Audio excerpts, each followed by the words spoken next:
again, good morning and welcome. I hope you are doing fine. Okay, so this is a quick recorded session on a migration discussion that we had.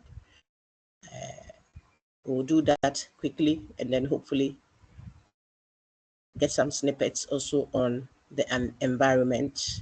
And then I think that you'll be well rounded for your final exam. This is PHIL417, Contemporary Issues in Philosophy, and you can agree with me that the discussion on migration is a very big one, given the times we are in. This is early February 2025, and we know that America is big on the migration discussion now. And I suppose that the entire Europe and Africa would also be, keen on knowing how relevant these discussions that seem to be overly, stressed are to the times we are in. So it's a very, very big contemporary issue that I'm glad, coincidentally, it meets our topic lines and we are discussing theories of migration. Okay. Now, it is obvious, and if you read, you can tell that migration, moving from one place to the other, is not a new phenomena. It has been there. Oftentimes in the past, it was inspired by seeking for daily bread or livelihood. So if you read the Bible, you would tell that but they were mainly nomads. They were moving from one place to the other. They didn't have a permanent, if you like, place that they can say they stay here.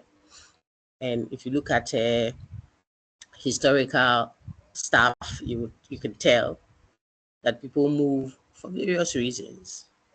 And so in recent, if you like, modern times, it has become a key factor in expanding population, apart from death and birth, which are the obvious biological ones. Moving for greener pastures, seeking to urbanize or go to places that are urbanized, industrialized, and seeking better education, if you like, and better livelihoods. Sometimes you have the resources, but you don't have the systemic, you have like financial, stability as an individual or as a family.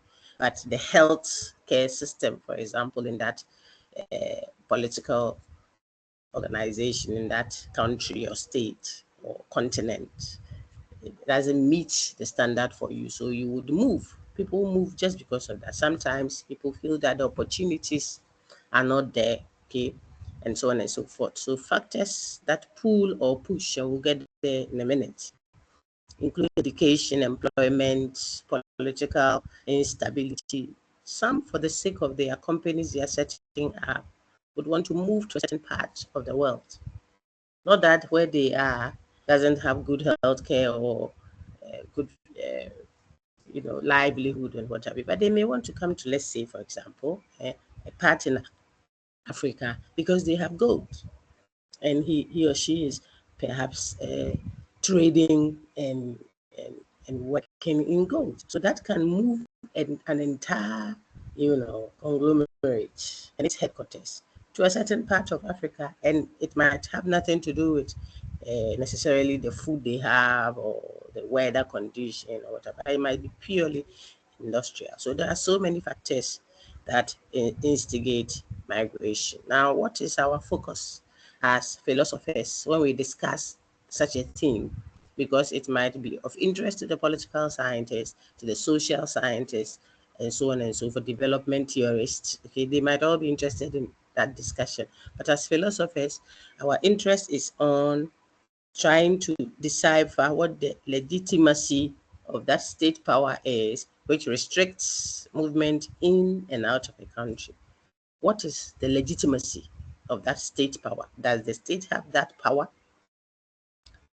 And is it legitimate, morally speaking? So we will do a normative study of what the case is.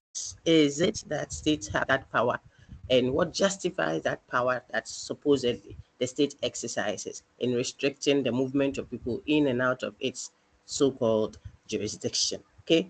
Then what are the boundaries that define such a jurisdiction? Is a very important question for multilingual, multi-ethnic, national context, like let's say Ghana, is statehood defined by the sovereign Ghana or by the Asante-ness or the Dagomba-ness, or maybe it is not too explicit when I use that. Look at America, United States of America.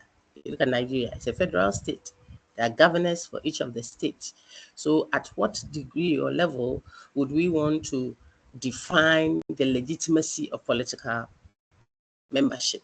Should it be at the regional level, so ECOWAS, or at the continental level? Because these questions are pertinent when it comes to why certain nations don't need a visa to come into other nations, because they define their political membership in a certain way. They even use euro. So you could trade in your nation and move to Germany if you were in Belgium, and it is still euro. And if you moved from there to France, it is euro. Imagine we had something like that in Ghana.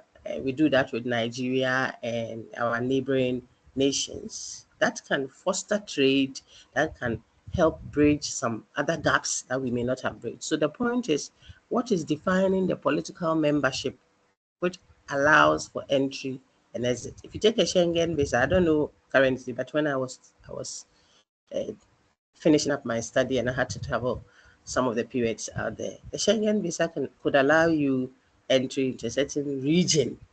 So it in that sense, that kind of visa defined a certain political membership, which allows you entry and exit. I think Belgium, France, and I've forgotten. I don't want to. Okay, in that sense of it, you are allowed entry and exit, and so that boundary of membership is not just the Germany one or Belgium nation, but it was more of what Schengen visa. Okay, that's the point we are making. And I know that Zimbabweans can come to our country without a visa and go back currently. But will we do same for X or Y nation? Political membership is also key in our discussion. So you must be focused on that. Then is it morally permissible for liberal democratic states? Take note, because not all states define themselves as such. They are proudly communist, or they proudly have communist, what you would want to call communist in quote, tendencies. So then you can't ask such questions of such nations, because they've told you, they haven't told you they are your so-called, you see that, liberal ones. But this question is addressed at states that label themselves as liberal democratic states. Is it morally permissible for such states to prevent their citizens from exiting the country? The emphasis here of this question is exit. I don't want to be here again. I want to leave. Do you have any moral basis to prevent me from exiting, not entry? Can we stop or exclude prospective migrants as the ones that want to come in from entering? That is another side of the discussion. Perhaps not too contentious if you can argue for why. But when it comes to exit, I am a member, but I want to exit. That seems like, when you say you can control my exit, it looks like, wow, you are imprisoning me. Hello. You see, that's the challenge. And our discussion wants to try to unravel that nut. Is there any defense? Can there ever be any defense of sort also for preventing exit, that's emigration? Then finally, we identify also the question, if liberal democrat states are justified in excluding some and accepting others. This is where you put, like I explained earlier, you determine who can come in and who can go out. If it is a blunt, no entry, no exit, then perhaps to a certain degree it's a fair treatment of all other people. That, look, we don't allow anybody in, we don't allow anybody out. Then it's not discriminatory. But here, when you want to discriminate in who comes in and who goes out, the question is, what forms the basis of that discrimination? Should it be continent? Should it be sex? In other words, females or males? Should it be certain religious group members cannot come in and stuff like that? As soon as we start veering into these areas, the concern is human rights, which are fundamental and inalienable and transcultural, presumably, get undermined. So those are questions that are philosophically interesting to us in this discussion, even though we admit that the discussion could be politically inclined, it could be socially inclined, it could be a developmental theorist inclined kind of discussion. We have teased out the normative discussions around that. So we gave you some facts. These are for you to read. I don't have to read them out to you, my dear students. Some facts about migration. We know that work is a top motivating factor for people's movement, obviously. A desire to live is stronger in the young and educated. These are factually grounded claims that may have changed or the trend may have dropped. Okay, so when you reference it, you're referencing it in the context of the research that was done by these authors we point to. Okay, so the argument is most Africans would want to stay close to home. I really shudder to think what the basis of those findings are, because you can go all the way to some faraway part of the world, Scandinavian corner somewhere, and there'll be a black Ghanaian, not a one that has migrated, yes, but no, has gone there 3 months ago to go and work and will come back, So, well, but maybe the trends is what they deal with. Also because of the communal nature of most African settings, the chances are that you would want to be closer by. But I think that some of them may have to be queried, or a more recent research may have to be done to check if the trends are still the same. So factual stuff for you to look at. International migration from sub-Sahara Africa has soared. It has boomed, if you like, if it is positive. Everyone wants to go. Yeah. All right. Here is an author's Ravenstein's law of migration, and then it outlines some few other things for you to look at. The major causes of migration are economic, something they are agricultural and industrial. All right. Something is for industry and commerce and transport, and you can read to see that. Those will help you outline the pull and push factors that inspire migration. Look at the language, pull. It means it is something outside there that attracts you out of your resident home, Shida. So it pulls you up. It could be better education, health system, opportunities, longer periods of livelihood. People live long, you know, the exploits are high, 1,001 of them, but the emphasis, it pulls you out. So it's not like home is no good, but this one that is out there, it's attractive, so it pulls you out. However, there are also push factors. That one, you want to stay, but the factor is at home and it is pushing you out, so to speak. It might be the same factors, but this time, if the negative is at home, then it makes you run out. It could be political, in search for political asylum. It could be that you are the cultural or religious, restrictions. I don't want to mention any, but I'm sure you have several examples to point to. If it's a bit too insistent on infringing on your rights, so to speak, some ladies would have to want to migrate and live in what they presume to be, quote and unquote, a free environment where they can have self-expression and stuff like that. Okay, so those can be push factors that take you out: cultural, political, economic, environmental. If I'm living in a country or a political region that is prone to tsunamis and what have you, then it will be wise to have to migrate from there and live in a place where I can. So we could go on and on and on. You have to go through them to see the several pull factors highlighted for you. Okay. Right. And so some authors to reference. This is, just look at it and keep this. There is Marie Laurence Flahot's 2016 is relatively quite recent. The trends are there. You should read it to see what the authors say about the push and pull factors for migration in Africa. Okay. And that is a crisp presentation on the first part of our content. And then the second part, that zooms in on closed or open borders. Okay, and our author that we are reading is Sarah Song. His title is Political Theories of Migration. It's as recent as 2018. Okay, now just look at it. She outlines what the global the global egalitarians and libertarians, together with immigrants' rights advocates. Look at their names. They are egalitarians. They seek equality, treat people equally. Okay, libertarians allow people their freedoms. Just learn that way so that you don't have to do any thorough reading yet to grab it. Grab the concept. Then now when you have to explain, you can do the reading of the nitty gritties. But look at the name. The people that are advocating for whatever it is are global egalitarians. Global, not localized. So they want you to treat every member of the world, the globe, equally. They want you to emphasize liberties. That immediately should tell you who they are and what they will advocate for. You think it will be open or closed borders?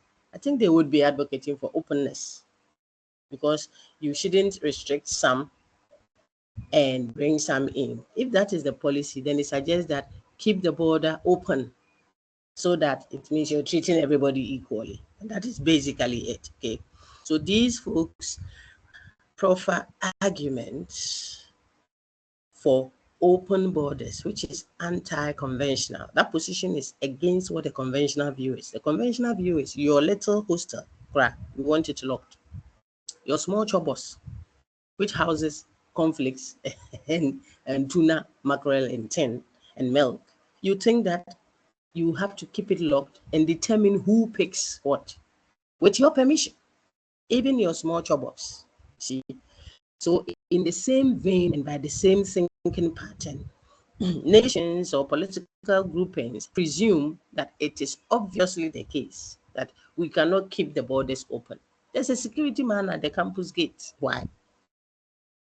Is anybody killing anybody inside there? No. But because we cannot indicate, I mean, we cannot make it open. Open sesame, the people coming. Close sesame. No. There has to be a regulation to determine who qualifies to come in. So I show my e-card and I show it to the electronic gate and it opens and I'm in. And sometimes just after me, I see someone stuck out there. Is that discrimination? Perhaps not. Perhaps yes. That is a discussion. Okay. These folks think that we have to keep the borders open on egalitarian grounds, on libertarian grounds, and on rights, the rights of the immigrants, grounds. Do you have a right that infiltrates mine without my permission? You have a right of movement. So should I find you in my bedroom, going through my jewels, trying to lay my bed? Well, it's a good thing you are doing, but did I ask you to? Don't you think you need my permission to bring all your fine resources that you have into my room, into my hall? Should I come and find you in my fridge without my permission? You see that cooking food for me so that when I come, I'm not hungry. That's a good thing you want to do, but you need my permission to do that. Now, the worst is where what you want to come and do may not be good for me. Like the armed robber wants to come into my car, for example.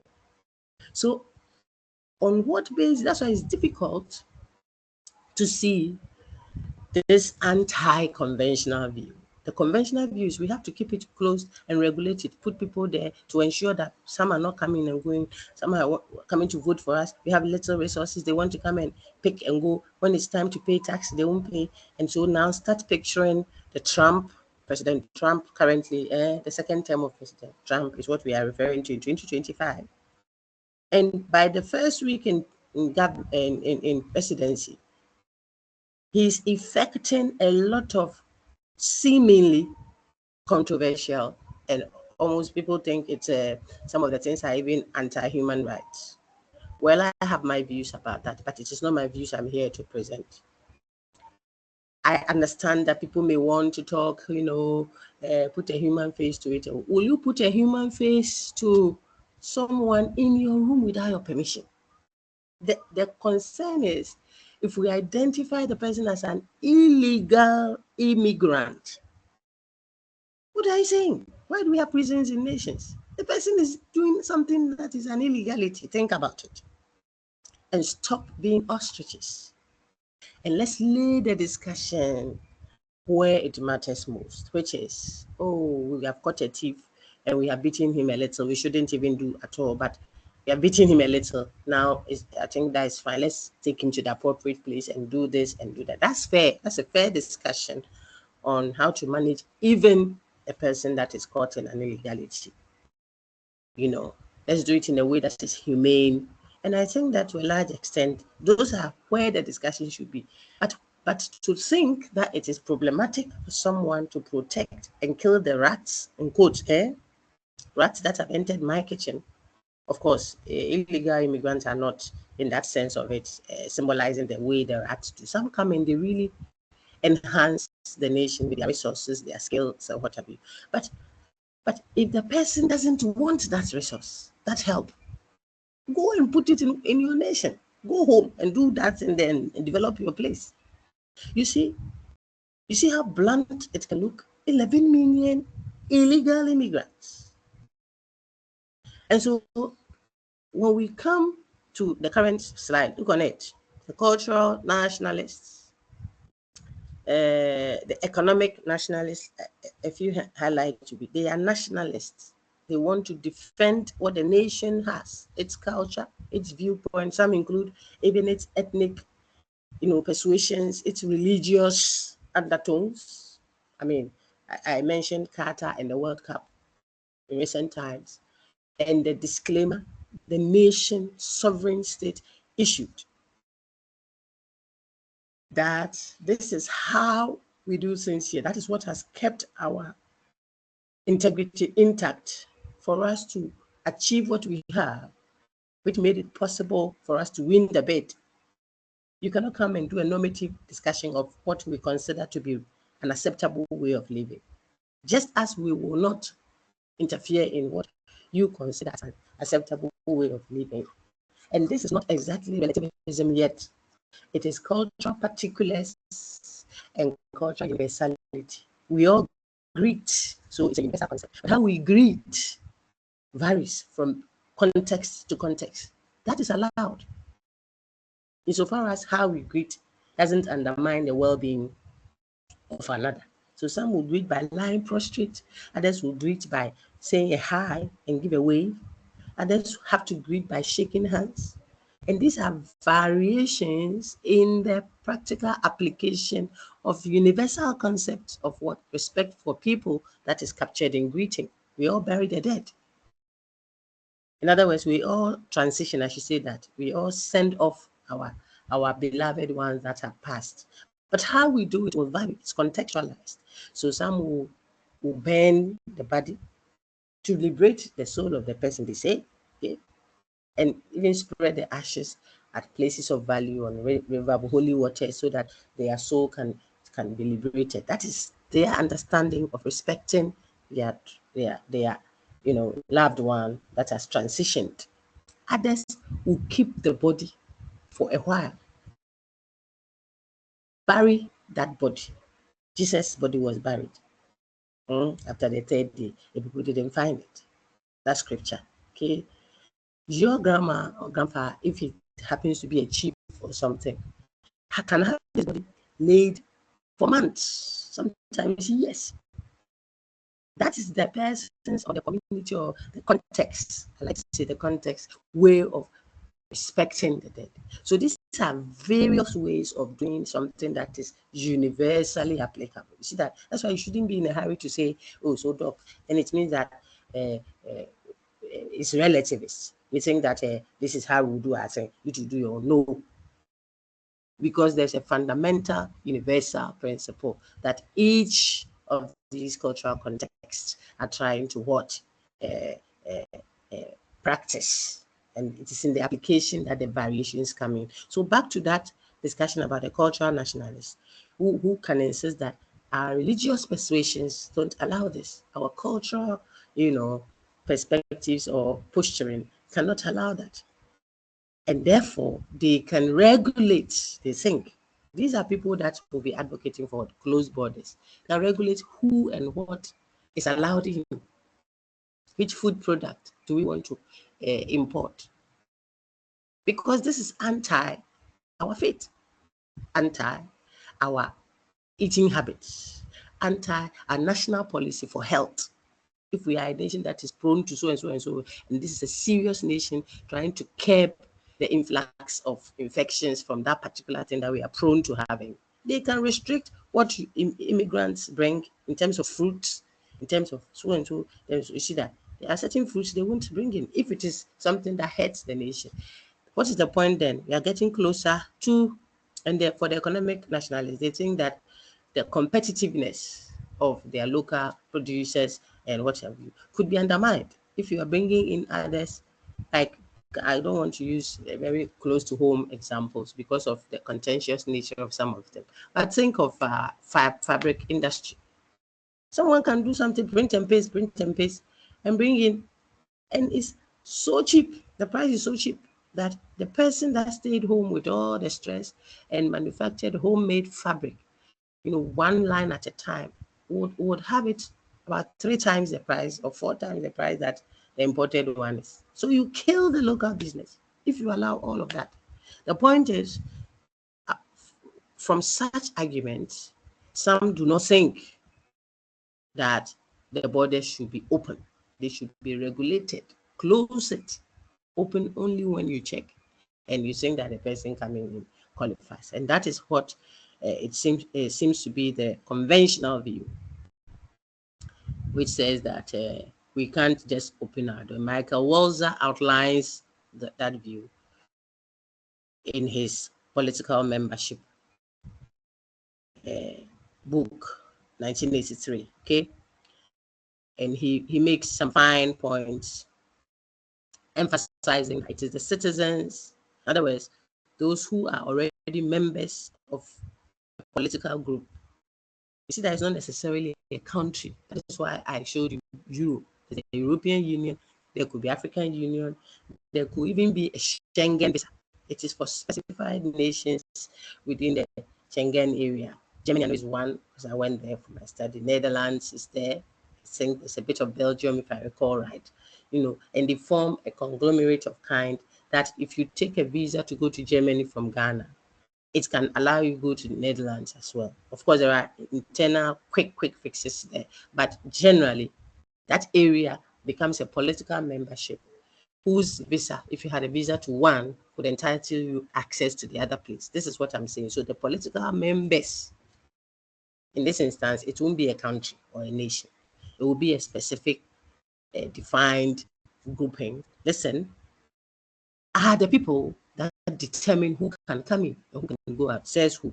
Says Walzer. Walzer underlines that strongly, that it is not you, the immigrant, or the one who is asking to come in, that determines whether you have an entitlement or not.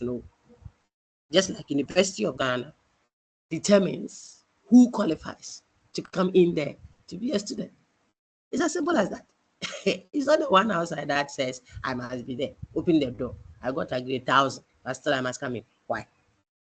So there will be standards set. There will be definitions made by the receiving political group to tell who qualifies to come in. To make these points, Walzer gives 3 analogies of what political membership is like, or is presumed to be like. One of them is that it is like a neighborhood. Okay, so the 3 are there. The other is it's like a club. We are ending, okay? And yes, the others think of political membership in terms of family. And he says, if you think of political membership in terms of neighborhood, look at how neighborhoods work. People come to stay there, and we form some form of associations of, oh, hello, good morning, that's my neighbor. Oh, hello, neighbor. This. But in the same way they came, they can just leave. And he thinks that that is not exactly what political membership is. Okay. Entry and exit is a bit more too, is a word frivolous, is a bit more too easygoing when we talk neighborhood symbolism. Okay. But then what about if we think of political membership in terms of clubs, like an association, Rotary Club, mm,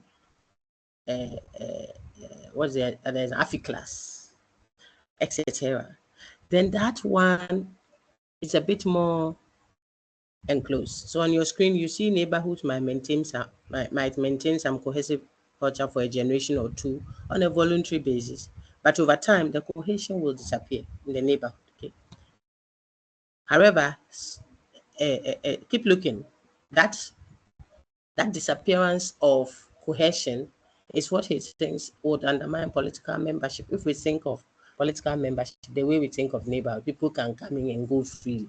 There won't be the needed cohesion that builds and develops the nation. Okay, so we can't think of it that way. We have to think of it. Look at it. It says the distinctiveness of cultures and groups, and I'm quoting Welser 1983, depends upon closure, and without it, cannot be conceived as a stable feature of human life. We need a certain kind of what cultural affinity, cohesion, way of life. We talk of the American culture, the American dream, the Ghanaian this. The reason why you can say that is because we have coexisted, lived in a more stronger ties than the way neighborhoods are done. If it is just a going and a coming free flow without any commitment, any attachment of sorts to the context, then it will lose that very important part. You see, it's a sense of communality, sense of belonging together, which is stronger in families and perhaps even in clubs than you would have in the symbolism of neighborhood. That's the point he's making. So we shouldn't treat political membership like a neighborhood thing. It's the symbolism. It's not saying don't like your neighbors around you. I hope you get the gist. He's looking at the nature of neighborhoods. And he's saying that cannot be how you treat political membership. It has to have a stronger commit. What's it? Especially there should be a committal kind of relation where you are committed to something, the collective, and not just you pass through and come in, passing through, going out. Okay, so neighborhood is not a good symbolism. That's his point. Now he now talks about what clubs, and I showed you that a moment ago. There it is for you. Countries are like clubs. Clubs have admissions committees and the right to control who can become a member, but they cannot prevent members from leaving. So that goes one way, epiphenomenalism. Clubs can determine who comes in. You must be 18 years and above. You must be in good standing. Suppose it's a ladies' club. You must be a woman. You see that? Because of what they are doing, they have clear outlined, rules that regulate who comes in. But his point is, clubs, however, do not have control over who goes out. So that also may be a way of what undermining what he is proposing. He's proposing that uh, political membership goes even beyond clubs because there is a sense in which you can restrict who goes out. Now, Wellman 2008, reference down there, defends the state's right to control immigration. You may want to look at what his basis for controlling or making a case for controlling who comes in is. Now, Walzer then takes the first bend of his analogy, the third one. Walzer compares the state to families. Say, and we quote him now on his page 41 of 1983 political membership text. For it is a feature of families that their members are morally connected to people they have not chosen, listen, who live outside the household. And this is what some are playing. This card is what some are playing at Trump in America now. That if you saw political membership the way families are, you will know that people don't choose. their family members. That means the people you are asking to exit, treat them as though they were family, and you would have had different immigration policies. You don't choose your family. They just become a member of your community.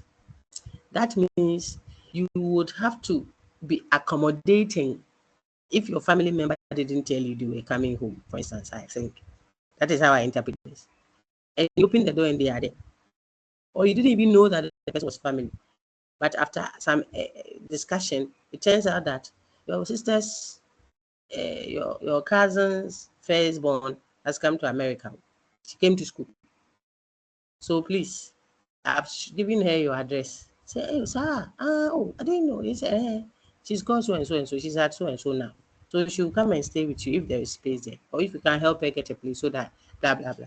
All of a sudden, your commitment towards that person will change if there are true, real familiar ties over there. Okay. So that the point is, unlike members of a club, look on my screen now, members of political community often believe they are morally bound to open the doors of their country to a particular group of outsiders. Note, those recognized as national or ethnic relatives. And I like to talk Omo Nigeria, and Ghana. The way we think of ourselves in that way, in most instances, in academia, in publications, in football, in our Jollof debate and what have you. And it's a beautiful rivalry, like family feud. Now, this kinship principle for immigration policy has implications. It includes what? Giving priority to the relatives of citizens and taking in co-ethnics who are persecuted by other states. And that is what I believe some have abused. Look, some have abused it so badly. One person will come and bring someone from their domiciled home. You are an immigrant somewhere that has been given a stay. Then they come and pick someone, is my wife. Then the next day, this is my second wife. Then the next day, this is my third wife. Why? Each of the wives too will come with a so-called firstborn, secondborn. Before you know it, one person has brought 50-something people, all in the name of they are my family people. How can you over squeeze blood from your hosts like that? Let's be fair in our assessment of matters. Even as we ask and seek humane treatment, we have to be principled, respectfully so, that you won't like it if your roommate, or not even your roommate, your neighbor on the floor didn't have shito or bread or biscuits, and you bought a pack, 30 in the pack. You plan to eat one a day for your breakfast to be economical, to manage. But your neighbor needs help. So you call her and give her 3 of them. That means you are short of 3 days. You can do fasting and pray and say, I'm waiting upon the Lord. When you fight, it's your resource that is finished. Then this neighbor comes to pick the 3, enjoys it. The next day she comes with another person. This is who gave me 3. Instead of giving that person one of her own that she has come to beg, she directs the other person, go there. While the other person is coming for his own 3 or her own 3, he himself has not finished the other 3, he's coming for another one. Why are we parasiting like that? It is not fair. So let's understand that this has been abused so badly that even the birthrights one, you know what the discussion is in America now. Is it the only America that is in the world? That when you want to deliver, then you stay in your country. When you are in labor, they say, hey, take Kasa, move the plane. I'm going to give birth. Then even if you give birth in the airport at America, your child is American, entitled to all the benefits by birthright. Why? Can't you see that it has been abused, my dear friends? So think about it and be measured and be, and place the arguments where they matter so that our hosts, if I say our host, I'm standing in for those who may be going through deportation tendencies, and it is not pleasant at all. If you've lived a life out there and all of a sudden there's a strict regulation to fish you out like that, and return you home wherever you are found like this, return home. It can be very, very psychologically frustrating, depressing, or what have you. That's granted. We are philosophers, we are thinkers, trying to solve problems. Let's mediate well. If you have the opportunity to speak and our voices go far, it is not fair. See, so the family ties. I think that the point is made. That is where wealthy countries can usually fulfill this duty by sending aid to poorer countries. Watch mutual aid. It should be mutual. The man has a problem with this also. Day one in government says, I'm no longer, I here referring to the powerful United States of America. I'm no longer part of World Health Organization. I exit that political membership. I'm out. His reasons, you're exploiting me. You have made me big brother. And you go and cause all the wahala. And then when you come and say, we will do this, look, listen to the name, World Health Organization. We will do this, we will do this. Then when it is time to do it, who is the person actually doing it? Substantively or substantially? America. You put a burden on the person, on the entity. The man, Trump says, no way, not again. We out. By executive order, pump. Why is everybody jittery?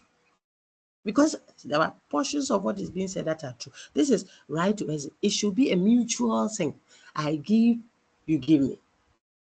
Definitely, some will give more than others. God gave us more than we are giving back. But He wants you to give and it will come back to you. It's a principle.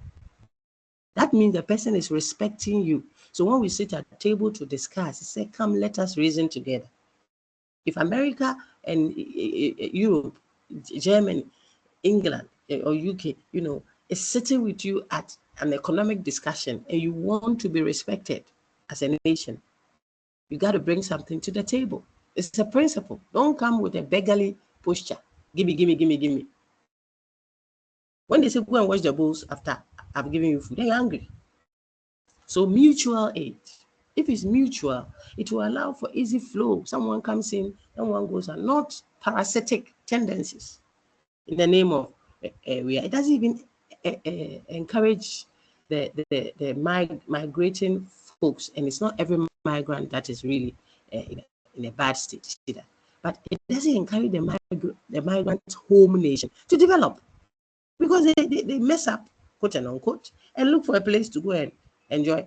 You have messed up your bed, made it chaka chaka chaka with your dirty slippers.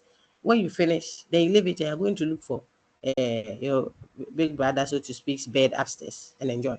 What happened to yours? Why won't you clean yours? Or ask for soap to clean it? Oh, big brother, can you give me your detergent so that I wash my bed sheet? You see that? You don't want to wash it. You want to come and stay on big brother's bed, mess it up and move to the other one. No. So we have to discuss this migration things with a pinch of salt and a reflective problem solving posturing. And that is what I think our focus has been. So moral equality for all human beings, liberal principles, as argued by the libertarians and global egalitarians, are asking for open borders like we saw earlier, because they think that it will be so arbitrary from a moral point of view to decide who comes in and who goes out as a matter of luck. Some are naturally advantaged, and so you can't let that one determine whether people can come in or go out. You have to allow others the opportunity to. Who is naturally advantaged? Is it the tsunami or the earthquakes? Eh? Katrina and what have you, that you say people are advantage. This is not a natural advantage in itself. Opportunities are heavy and big in these migrating nations, the nations that are moving. Check the statistics that we reference. There's gold in Ghana. Look at Africa. So rich. Look at what Burkina Traore is doing up there. The same Africa. You see that? So we should stop something. I would want to admire a typical Ghanaian African, proudly one, and we want people's sense of integrity to be up. Raise your head up, Otega says, and stop being beggarly and all like it. This is to those who are doing that. The big majority that are proudly pursuing, of course, with the help of others. Seek help. I told you, ask Big Brother for soap It's not a problem. You could also give him some of your parasol, or you can give him 2 of your pegs. And he's also drying, he needs something. That is mutual respect, not beggarly. All right, the point is made. So we can. So look at Karen's and how he builds on the case for open borders. Some names that are asking that the borders be open. Obviously, libertarian, egalitarian, or immigrant rights advocates. Okay, so you can keep it. All these on Karens who tells that you can't restrict movement based on sex, class, or race. So you say, oh, if it's a so and so religion, we won't let them come because they are suicidists or that. No, he thinks that is not fair. Talents and capacities must not be limited to these arbitrary characteristics. That's a fair argument. But must it be when someone wants to enter another person's nation? If you have talents and skills, stay in your nation and develop it there. It's simple. Those rights discussions, you don't have a right so much to enter into my bedroom. I said that earlier. Because you have a freedom of movement. You want to go and move around American embassy in Ghana here and take pictures and jump in the morning and go to the table where the president is having his breakfast and say, I have freedom of movement, so I want to move around in Europe. Will you even get through the gate? No. Is that an infringement on your right? No, it's a restriction on where you can move up to. Even the lecture, even exam hall. You don't express your freedom of movement at the exam hall. Start work, then get up and start moving around. You say, where are you going? You say, I'm expressing my movement. Freedom of really. On that note, I think we can end. So all these are advocating for freedom-based discussions that I think helped you decipher and query where there is need to query. Should we allow people free movement in and out of a nation? The conventional view says it has to be regulated for the sake of cultural, economic, health, what have you. So we have to restrict who is coming in. But do we have moral justification to restrict who is going out?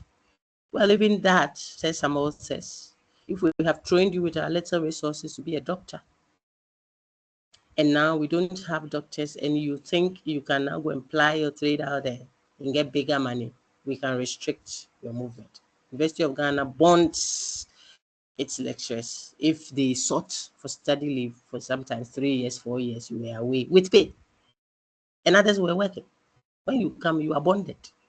Bonding means, so when you return, you don't get to go and work anywhere else. You stay with UG for a period. And it is not against your freedom of movement. It's just you can't exploit and go. Okay? Think of that logic and apply it at the national or international level, and you will see that even the movement out could be restricted. I jokingly told you, some of you in class, that if you went to join a wrong so-called so-called occultic group and you have eaten flesh, they brought somebody's son, you have cut the leg and chewed it. Chukum, chukum, chukum. Now, if you say, I don't want to do again, no, I'm running away. You have to break the bond well, else they will come after you. You can't exit like that. That is just on the fun side of it. I hope this is helpful for your final touching on the migration discussion. Have a wonderful one. This has been yours truly, Dr. Nancy Miles, Balfour Jimfi, PHIL417, February 2025. I hope I hope you enjoy the playback. I'll do the others hopefully shortly. All the best and take care. Bye bye.